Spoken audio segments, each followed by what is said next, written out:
Bonjour à tous, bienvenue dans Politique Matin. Nous sommes ensemble pendant 1 heure pour vous informer sur toute l'actualité politique et parlementaire. Et pour nous accompagner ce matin, Karima Delli, bonjour. Bonjour. Vous êtes députée européenne, vous êtes ancienne candidate à la primaire des écologistes. Alors avec vous, nous allons détailler le plan climat présenté hier par Nicolas Hulot. Vous nous direz ce que vous en pensez et puis surtout s'il est réaliste. Nicolas Hulot qui veut entre autres en finir avec les voitures essence et diesel en 2040. On en parle avec vous dans quelques instants. Mais avant cela, il y a bien sûr, comme chaque jour, la revue de presse, celle d'Ahmed Tazir. Bonjour Ahmed. Bonjour Brigitte, et on Alors en parle dans la revue de presse aussi. c'est pas Du possible. plan climat, Nicolas Ça Hulot, alors. plus de voitures diesel, plus de voitures essence en 2040. Il rêve pas, Nicolas Hulot.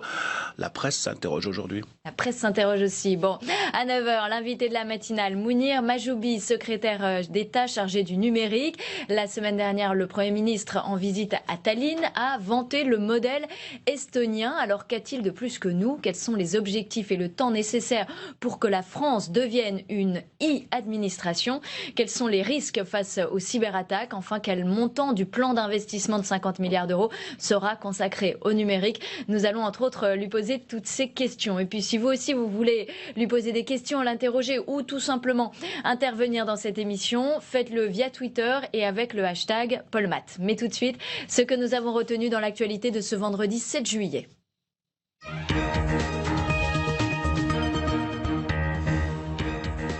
Les fonctionnaires mis à contribution pour redresser les finances publiques, le jour de carence va être rétabli en 2018. 120 000 postes vont également être supprimés. Une annonce qui faisait partie des promesses de campagne du candidat Macron. Le gouvernement doit trouver d'urgence 5 milliards d'euros pour remettre à flot les comptes de la nation et tenir l'objectif de 3% de déficit public. Objectif 2050 pour Nicolas Hulot. Le ministre de la Transition énergétique et solidaire a dévoilé hier son plan climat. Il prévoit un pays neutre en carbone en 2050 et la fin des voitures diesel et essence en 2040. Ces objectifs devraient permettre de respecter l'accord de Paris, limité à 2 degrés l'augmentation de la température mondiale. L'Assemblée vote une 6e prolongation de l'état d'urgence. Il court jusqu'au 1er novembre. Cette prorogation devrait être la dernière avant une loi antiterroriste faisant entrer certaines dispositions de cet état d'urgence dans le droit commun. Le projet de loi a été adopté par 137 voix contre 13. Le ministre de l'Intérieur s'est défendu face à certaines accusations hier. On l'écoute.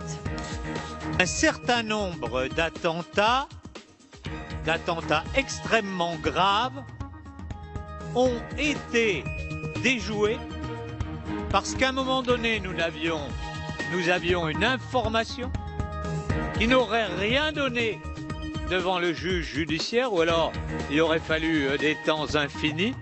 Et si nous n'avions pas eu ces perquisitions administratives, des attentats extrêmement graves aurait pu se passer sur notre territoire. Et moi, je ne serai pas le ministre qui se contentera de faire des hommages devant les cercueils de nos policiers ou de nos concitoyens. Et il est 8 h 34, place à la revue de presse. À la une des quotidiens, l'ambitieux Monsieur Hulot.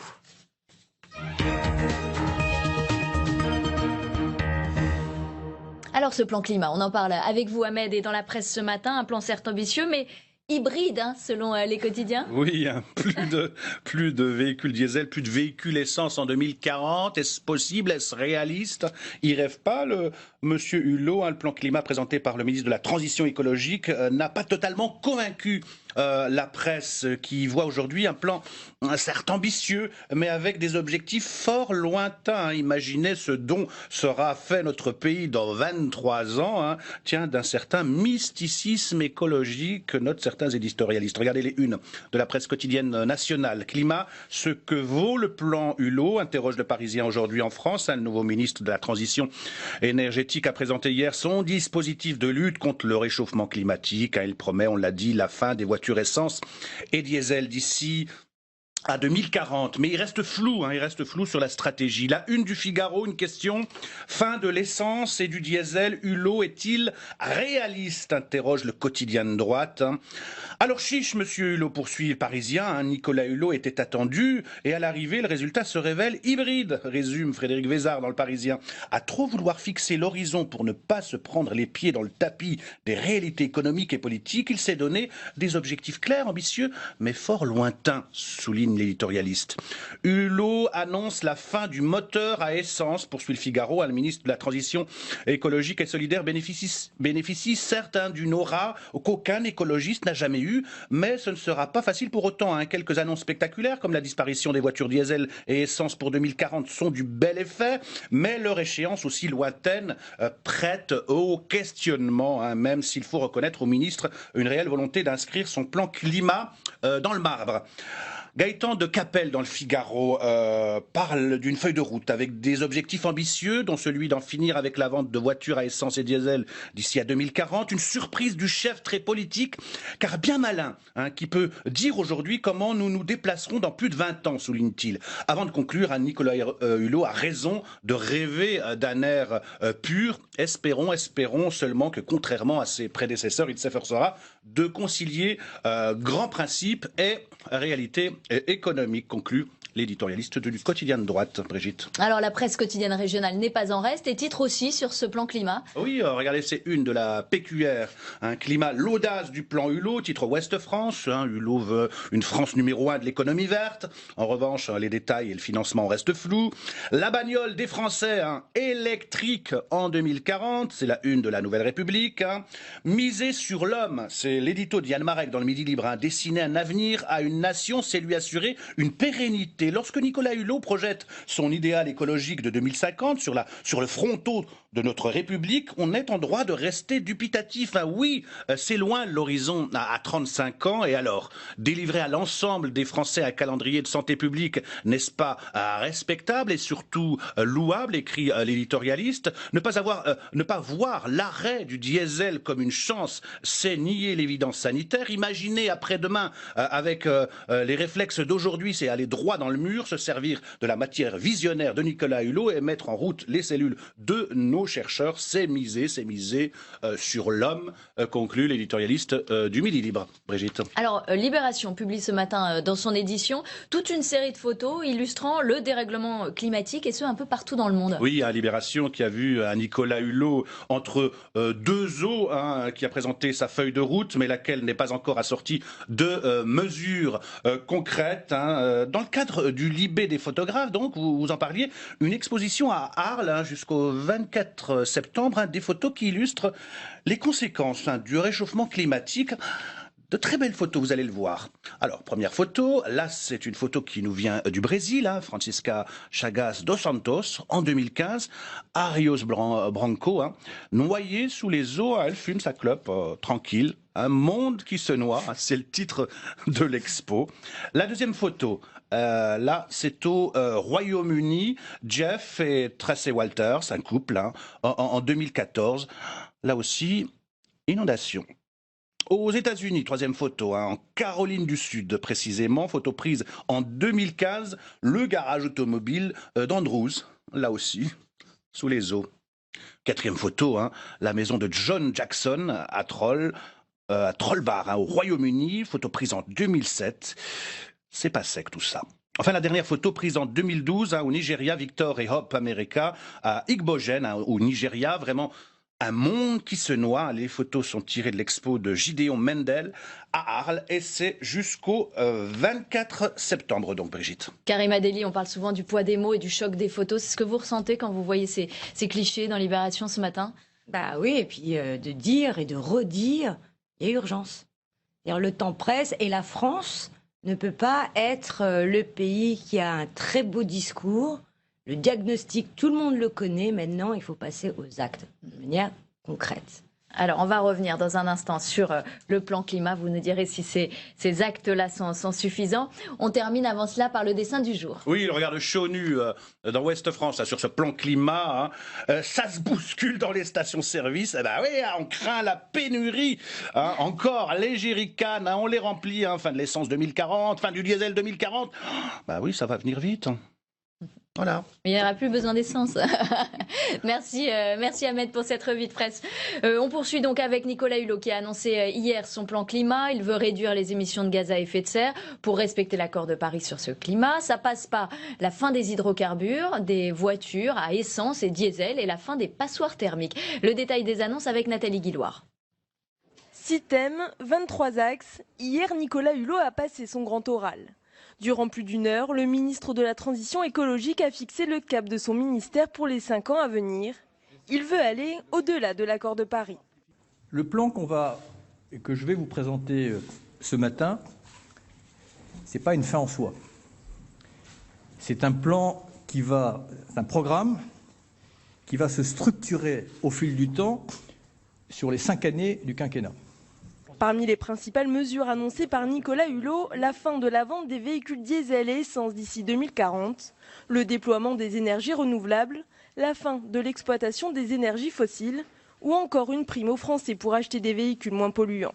On va évidemment, pour que les Français puissent bénéficier concrètement de l'accord de Paris, on va accélérer le développement des aides pour les voitures les moins polluantes à destination des plus modestes. Des mesures qui font déjà réagir la classe politique.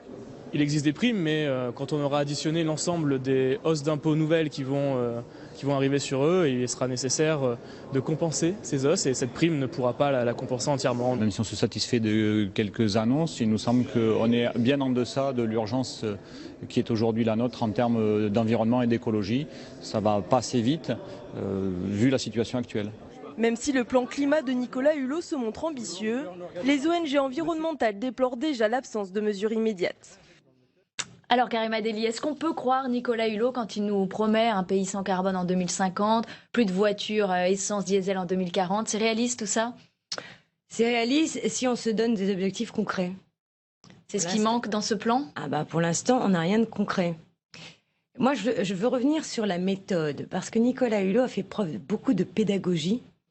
Alors que le précédent mandat, on utilisait beaucoup l'écologie punitive, il a montré à quel point l'écologie, c'était la solution. Donc, c'est gagnant-gagnant. Il a rappelé aussi, justement, la place aussi des ménages qui sont à faible revenu, qui connaissent des difficultés dans notre pays. Et il dit, en gros, eux, c'est pas les laisser pour compte. Il faut en prendre aussi conscience.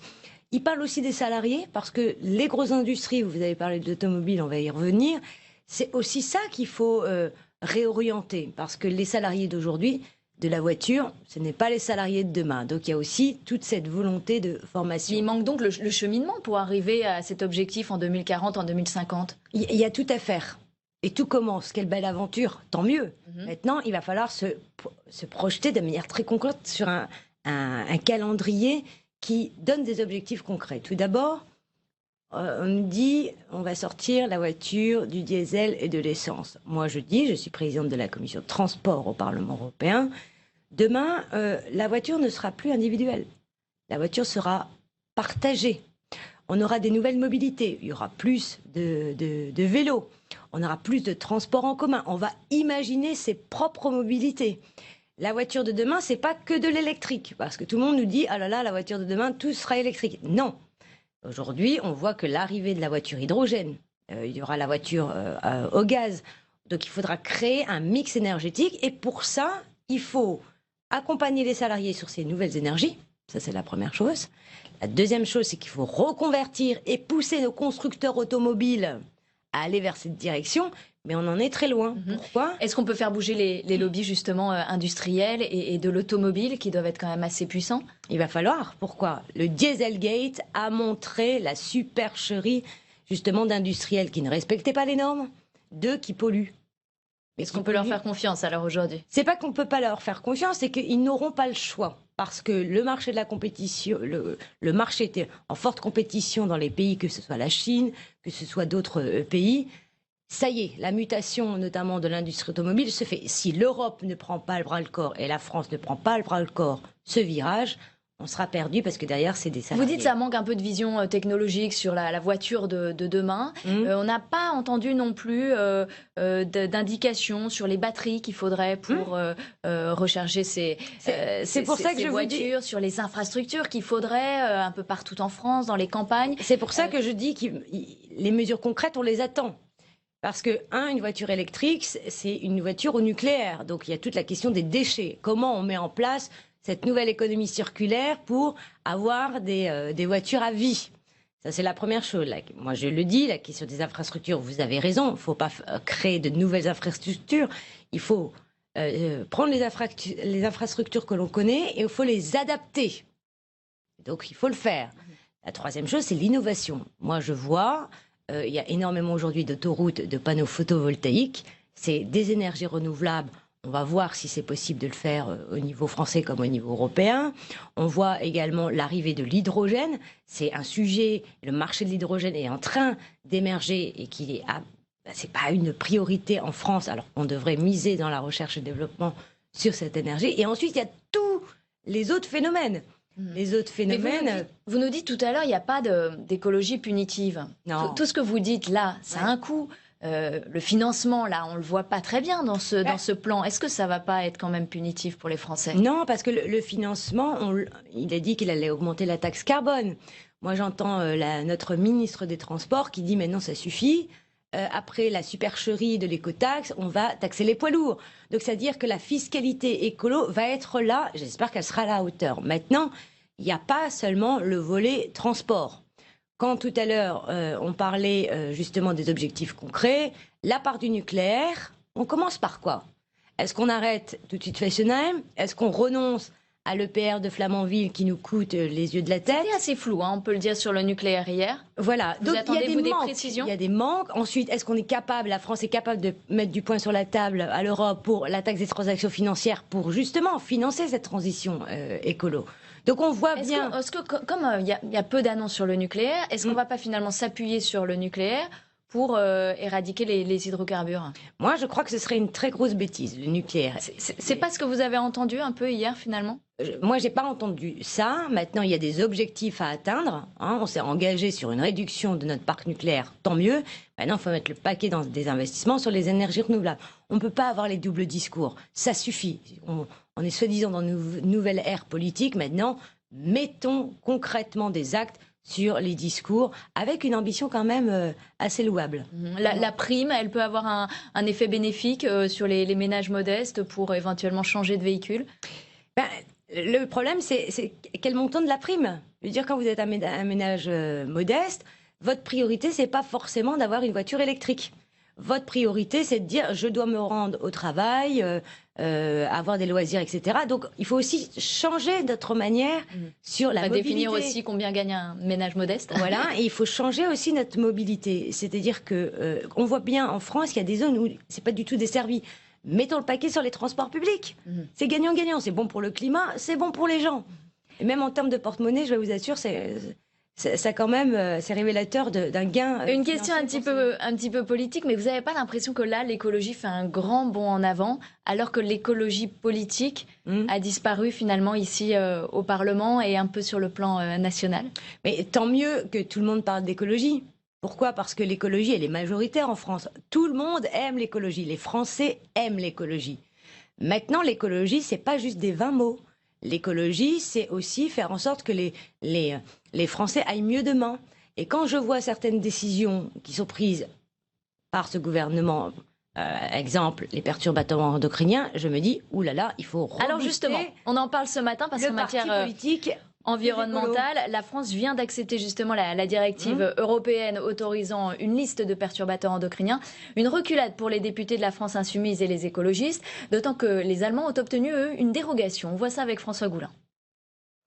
C'est la première reculade du ministre de la Transition écologique, selon de nombreux scientifiques et ONG.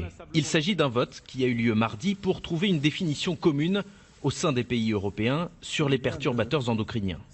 La France, qui bloquait depuis un an le texte proposé par la Commission européenne, a changé d'avis, suscitant la colère des associations environnementales. Ce vote sur les critères pour les perturbateurs endocriniens, il nous laisse vraiment un goût amer. On a l'impression qu'on a loupé une occasion d'améliorer ce texte, qui le méritait encore grandement. Il avait déjà été amélioré depuis un an, justement parce que la France, avec la Suède, avec le Danemark, avait été ferme et n'avait pas voulu voter. Ça va malheureusement permettre et conduire à maintenir sur le marché des molécules qui auraient dû être interdites selon nous, donc quelques dizaines de molécules de pesticides qui auraient dû être exclues, qui ne le seront pas. Nicolas Hulot se défend d'avoir cédé face à la pression de la Commission européenne. Il a, selon lui, mis fin à un blocage intenable. J'avais le choix entre dire ce texte n'est pas parfait, on ne le vote pas, en l'état, alors que j'avais obtenu énormément de choses. Mais si je prenais cette position, ça retardait le fait de sortir du marché un certain nombre de substances dont la dangerosité sont déjà avérées. Donc, honnêtement, je pense que j'ai obtenu tout ce que je pouvais. Ce n'est pas l'avis des députés de la France insoumise qui critiquent un autre point du texte, une dérogation obtenue par l'Allemagne. Elle permet à certains pesticides d'échapper au radar de Bruxelles, un alinéa sur mesure pour la très puissante industrie chimique allemande. C'est édifiant que le gouvernement cède immédiatement face à l'Allemagne, à ces impératifs qui sont de nature financière, au mépris de la santé publique. Et donc là, on va à l'inverse de ce que devrait être le sens de l'histoire par rapport à cet enjeu qui est un enjeu majeur. Et donc je suis révoltée. Le nouveau ministre de la Transition écologique a assuré qu'il retirerait du marché ces pesticides si leur dangerosité est avérée. Le Parlement européen devrait quant à lui voter le texte dans les prochains mois. Karima Delli, est-ce que c'est une reculade de Nicolas Hulot? C'est un peu une déception. C'est-à-dire que ça faisait quelques années que la France, table de négociation, disait non. C'est-à-dire qu'aujourd'hui, avec la disposition qui est prise, c'est qu'il faudra énormément d'études pour prouver qu'une molécule, justement, est un perturbateur endocrinien, donc on le retire du marché. Ce qui est catastrophique, parce que le principe de précaution dit dès qu'on a un doute, il faut tout de suite l'enlever du marché. Il y en a au gouvernement qui ont mis en doute ce principe de précaution. Ça vous inquiète aussi? C'est une bêtise. Mais là, c'est la victoire des lobbies, de l'industrie, des pesticides sur ceux de la santé? Oui, moi je peux vous le dire, je suis au niveau européen, les lobbies ont gagné. Et donc maintenant, notre but, c'est que la balle est dans le camp du Parlement européen, on va faire un recours et on va tout faire pour casser justement cette décision. Et donc j'appelle tous les citoyens français et européens qui disent « nous ne voulons pas de ces substances qui provoquent des cancers, des malformations ». Et on en trouve partout à dire non et faire en sorte que leurs parlementaires votent contre cette décision, parce que derrière, c'est un enjeu de santé publique.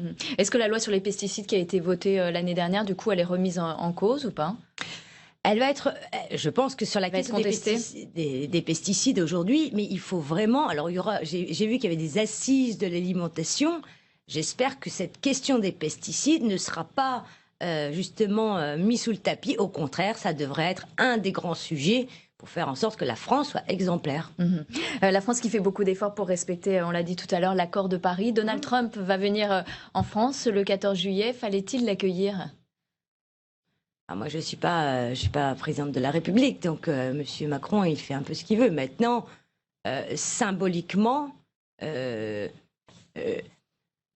comprends, parce qu'on est dans une période où justement il y a les commémorations, avec notamment les Américains et les Français. Je crois que ce n'est pas nécessaire, mais moi, c'est un avis totalement personnel. Je crois que l'enjeu aujourd'hui, même sur le climat, c'est de montrer à quel point on n'a plus besoin de se comparer aux autres. On est capable d'être une grande France, mais d'être moteur. Maintenant, il faut être moteur. Et donc, voilà, ce genre d'invitation, pour moi, c'est un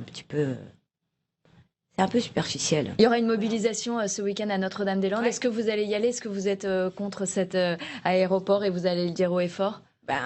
C'est ce qui manque dans la feuille de route aujourd'hui. Quid des grands projets inutiles? Notre-Dame-des-Landes, ce n'est pas un projet à la hauteur des ambitions de la France. On ne peut pas avoir un discours contre le réchauffement climatique et parallèlement faire des grands projets inutiles. Donc, bien entendu, je suis contre ce grand projet inutile. Merci Karima Delli d'avoir été avec nous ce matin, députée européenne. Vous nous annoncez un recours donc contre la directive des perturbateurs endocriniens et vous êtes ancienne candidate à la primaire d'Europe Écologie Les Verts, bien sûr. Merci à vous et très bonne journée. À vous également. L'opération d'évacuation du camp de migrants de la Porte de la Chapelle à Paris a démarré tôt ce matin. Plus d'1 millier de personnes déplacées vers des centres d'hébergement provisoires en Ile-de-France. C'est la 34e opération de ce genre depuis 2015. Pour la maire de Paris, Anne Hidalgo, il y a urgence à agir. Elle a envoyé hier aux parlementaires et au gouvernement un projet de loi d'orientation et de programmation pour l'accueil des migrants. Le détail de ce projet avec Mathilde Guyeno et Géraldine Bavoyot. Chiffre en main, la maire de Paris a détaillé son texte de loi à destination des parlementaires.